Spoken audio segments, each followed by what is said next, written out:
एक लड़का था जिसने बस किताब में एक सोने का इंगेट बना दिया, लेकिन जैसे ही उसने वो किताब एक छोटी लड़की को लौटाई, अगले ही पल उसमें से एक असली इंगेट गिर गया। फिर वो अपने रूम में गया और गोल्ड बार्स ड्रॉ करने लगा। उसकी गर्लफ्रेंड को उसकी ड्राइंग्स बहुत बेकार लगी और उसने वो पेंटिंग विंडो से बाहर फेंक दी। लेकिन तभी आसमान से गोल्डन बारिश होने लगी। रास्ते से गुजरने वाले लोग ये देखकर हैरान रह गए। जब उन्होंने देखा कि जमीन पर गोल्ड बार्स पड़े हैं तो सब उन्हें उठाने के लिए दौड़ पड़े। असल में उस लड़के के पास एक मैजिक ब्रश था जो भी वो ड्रॉ करता उसे रियल बना देता, लेकिन उसे खुद इस बात का कोई आइडिया नहीं था। वो ब्रश एक सेलेस्टियल ब्रश स्पिरिट से आया था जो किसी वजह से ह्यूमन वर्ल्ड में भाग आया था और उस लड़के के ब्रश में छुप गया था। लड़का इस जादू से अनजान था और अपनी बहन के इलाज के लिए पैसों की टेंशन में था। तभी एक दिन उसके दोस्त ने उसे एक खुशखबरी दी। एक अमीर सीईओ की तिब्बतन मास्टिफ डॉग गायब हो गई थी और जो भी उसका पोर्ट्रेट बनाएगा उसे $10 लाख का इनाम मिलेगा। लड़के ने सोचा कि अगर उसकी पेंटिंग सीईओ को पसंद आ गई तो वो अपनी बहन का इलाज करवा पाएगा। वो सीधा सीईओ के मेंशन पहुंचा। वहां कोई नहीं था तो उसने ब्रश उठाया और ईजल पर पेंट करना शुरू किया। उसने जैसे ही फोटो देखकर गोल्डन कॉलर पूरा पेंट किया तभी सीईओ और उसका बटलर वहां आ पहुंचे। लड़का डर गया कि कहीं सीईओ गुस्सा न हो जाए और उसकी चांस मिस न हो जाए, तो वो जल्दी से वहां से भाग गया। जब सीईओ ने आगे बढ़कर वो पेंटिंग फेंकनी चाहिए तो उसमें से गोल्डन कॉलर नीचे गिर गया। ये अजीब चीज देखकर सीईओ और बटलर दोनों हैरान रह गए। सीईओ ने अपने हाथ में कॉलर को ध्यान से देखा और समझ गई कि ये वही है जैसा उसने अपनी मास्टर के लिए खरीदा था। उसी वक्त बटलर ने बताया कि पेंटिंग अब ब्लैंक हो गई है। सीईओ को तुरंत समझ आ गया कि ये सब ब्रश स्पिरिट का कमाल है। उधर लड़का मास्टिफ पोर्ट्रेट हॉल पहुंच गया। वहां उसकी मुलाकात अचानक अपनी एक्स गर्लफ्रेंड से हो गई जो उसे हमेशा नीचा दिखाती थी। एक्स गर्लफ्रेंड एक अमीर सेकंड जनरेशन लड़के को लेकर आई थी जो इनाम के लिए कंपटीशन करने आया था। जैसे ही लड़का अपनी एक्स पर गुस्सा निकालने वाला था तभी बटलर वहां आया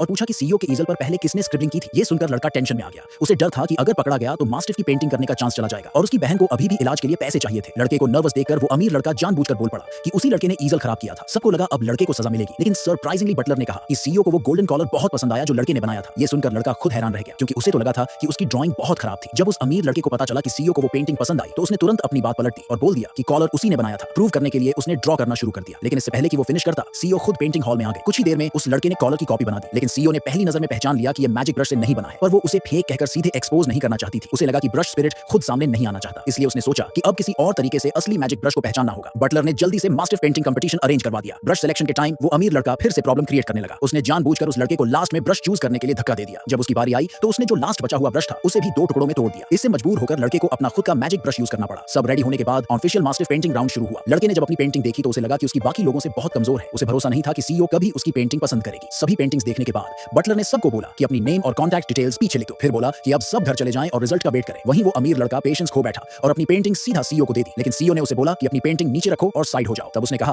कि वो बाकी की पेंटिंग्स कलेक्ट करने में मदद कर सकता है। सीईओ की परमिशन मिलते ही वो सीधा उस लड़के के पास पहुंचा। जब उसने देखा कि लड़के की मास्टिफ पेंटिंग में लाइनें सख्त हैं, टेक्निक वीक है और उसमें कोई स्पिरिट नहीं है, तो उसने उसे मजाक बनाकर बोला कि तेरे जैसे इंसान को इनाम के लिए कंपीट करने का कोई हक नहीं है। वहीं उसकी एक्स गर्लफ्रेंड भी हंसने लगी और बोली कि उसकी ड्राइंग तो किसी कैट जैसी लगती है। उसने हाथ बढ़ाया कि पेंटिंग को फाड़ दे, लेकिन लड़का वहां अपनी बहन की जान बचाने के लिए आया था, तो उसने सबके सामने वार्निंग दी कि अगर किसी ने उसकी पेंटिंग को टच भी किया तो वो खुद से भिड़ जाएगा। उसी वक्त सीईओ ने नोटिस किया कि लड़के का स्केचिंग स्टाइल ठीक वैसा ही है जैसा उसने गोल्ड कॉलर वाली पेंटिंग में देखा था। उसे शक हुआ कि शायद यही वही मैजिक ब्रश आर्टिस्ट है जिसे वो ढूंढ रही थी, लेकिन इसके पहले कि वो उसकी मास्टिफ पेंटिंग ठीक से देख पाती वो अमीर लड़का खुद ही आगे बढ़ा और लड़के की पेंटिंग फाड़ दी। अगले ही सेकंड पेंटिंग और उसमें बना मास्टिफ अचानक हवा से प्रकट हो गए।